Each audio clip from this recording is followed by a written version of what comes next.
Hi guys, I hope you're doing well, and I hope you can hear me over the mower outside. So today I want to continue the conversation of accessibility and some of the different things that I've been thinking about. Now granted, I'm thinking in future situations with not currently having Misty in the States with us. But the point is the fact that I can see these things coming down the pike. I can see different challenges and issues that we're gonna have. But I was also reminded by my loving husband this morning as we were having these conversations and talking to remember that mowers are loud. No. To remember that yes, there are going to be disappointments. Yes, there are going to be difficulties and challenges that we will face with having a child with a physical disability. But ultimately, God gives us as believers children to raise them up in the Lord. This is something that I struggle with. This is something that I'm not good at, you know, and I'm constantly reminding myself like, oh, I reacted the wrong way, or oh, I should have done this or that. And so I'm trying not to fret about these issues. I'm trying to have the mindset of we will take it a day at a time and be thankful for the things that do work well, the things that do work out, and aren't challenging, and the way that the Lord works even in the challenging moments. We were talking about just being thankful for small town or even country Indiana, because a lot of things that people with disabilities have to deal with on a daily basis, we don't have to think about. Be right back. Okay, I'm back. So yes, it's important to recognize these different things, to be aware of, okay, we might have this challenge or that challenge. But it's also okay to realize and admit that excuse me, we might have to live life differently because of our circumstances. And so one thing that I was processing and thinking about is we're planning a trip to a water park before we return to the Philippines this time. And excuse me, thinking about the fact that Thomas is of the age, you put a life jacket on him and you just let him go and he should be fine. There are going to be some things he won't be able to do, but not very much. But then it opened my mind to the fact of next year, it would take a lot of work and effort to bring a child like Misty to a regular water park. You know, she wouldn't be able to go up the stairs on her own. She'd have to be carried. It'd have to be a situation where somebody was always with her, and she is going to grow and continue to grow, and so she'll get heavier. But in hindsight, you know, it might just be a thing of, okay, we enjoy what we can when we can. You know, she's lighter now. I've got cousins, and Dan's strong, Dan's brother is strong. Like, we've got people in our life that are going to make sure that Misty is included, are going to make sure that she's not left out. But I guess back to what I was saying before, and we also have the space and the freedom to live in a smaller community environment where people with differences sometimes are even more welcomed. But then there's also the side of that, because it is a smaller community, a lot of people aren't aware of the different things that people with disabilities might go through. People aren't always around it.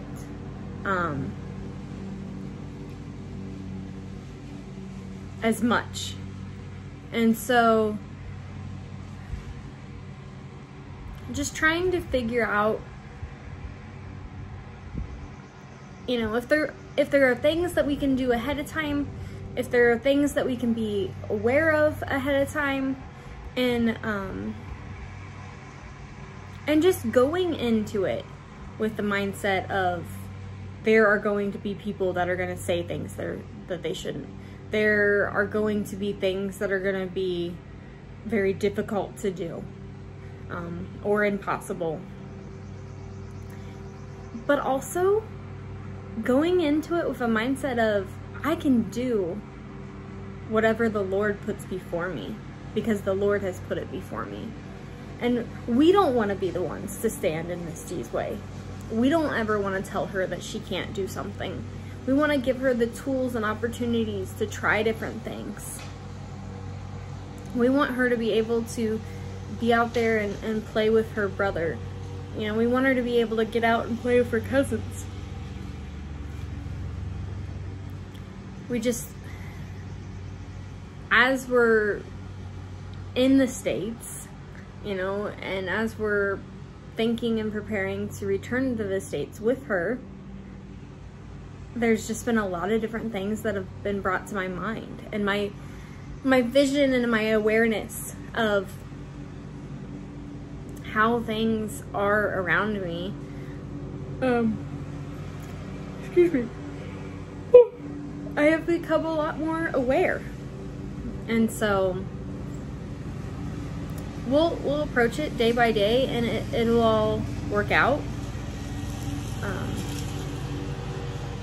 But it is a little discouraging, you know, when you look up and you're like, water parks that are accessible. Not really in Indiana. There's one amusement park in the whole entire US that is specifically accessible to people of all abilities. And it's in Tennessee. I can't remember what it's called. But, or not Tennessee, Texas. And so, we're not of this world, and this is not our home. So, you know, I'm not looking to turn the world upside down to make it accessible for my daughter. But I also want her to feel valued. I want her to feel included. I want to work on her confidence so that if somebody is staring, she knows what properly to say back to them. And I want to get her to the point where people's stares don't bother her. Like, we were at Happy Burger the other day, and Thomas saw a husband and a wife, and he made a comment about how they looked. And I said, Thomas, we don't talk about people like that. We do not, you know, say anything about somebody's size. And just trying to teach him not to stare. And so I think it's important to realize that it's something that all kids have to work through, all people have to work through. Growing up, many times I would have people sit there and tell me like, oh, I'm so proud of you, you know, you don't ever seem to judge people and you just accept them for the way they are. And I'm glad that people feel that way, but I want everybody to be aware of, I think everybody struggles with judgment to some extent. or maybe not judgment, but just a comfortableness and acceptance. Because if you're not around something, if that's not something that you purpose to have in your life, people that are different than you, if you don't purposefully have those type of people in your life, then you're going to be uncomfortable around it because it's not something you're used to. And so I want Thomas and Misty to grow up with tall friends, short friends, you know, all different kinds of colors of friends and all different kinds of abilities of friends. And I want them to be open to whoever the Lord puts in their path.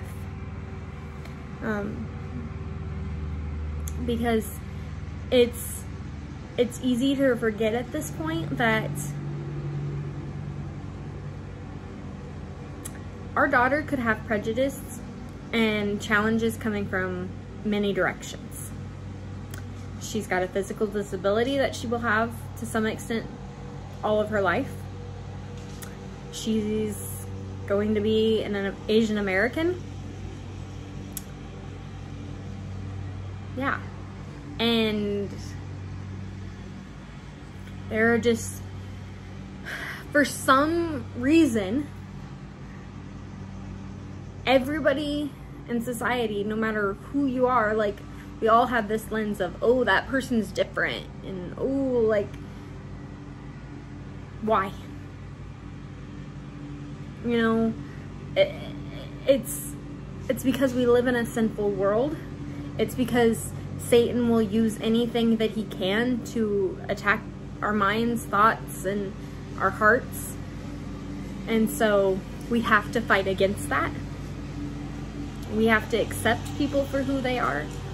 We have to love people for who they are, and not try to change them, but just love them where they're at.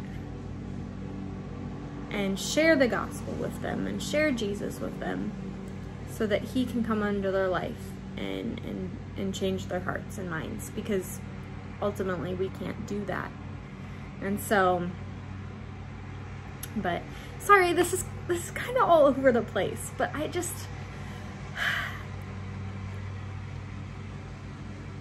know what's coming up in our journey. I know it's going to be hard. I know it's going to be challenging. And it frustrates me that there's only a small group of people that are processing and thinking through these things. Now, I understand, like, if you've never had any physical challenge in your life, you're not gonna think about those things. But I wish more people would. So look around you. Is there stairs? Is there 2 stories? Is there, you know, rocks and unevenness? Is there skinny doorways? Put yourself in a wheelie chair, like an office chair. I've got a wheelie chair right now. See? Woo. You know, and like try to scoot yourself around your house. Is it easy? Is it hard? Think about, you know, trying to get through Walmart like that, or stores that are smaller. Dollar General. You know, all these mom and pop shops. So, yeah, we need to keep this conversation going. We need to be dialoguing. We need to be thinking. We need to, as the body of Christ, we need to be looking at our churches and saying, oh, what can I do to make sure I'm welcoming more people in? What can I do to make my home more accessible to others? We need to stop the situations and circumstances where our kids are only exposed to kids or people different than them in larger group settings. We need to get to the point where our kids are meeting people different than them before college. before high school. Because when kids are little, that's when they're moldable. That's when the prejudice and things have not set in. And so we've got a lot of work to do, but with God's help, I know that we can accomplish whatever He has given us, whatever He has put on our hearts. So I would just encourage you to look at the world with love and hang out with somebody different than you. It's just good. So have a great day. We'll talk to you next time. Bye. God bless. Don't forget to like and subscribe. Bye.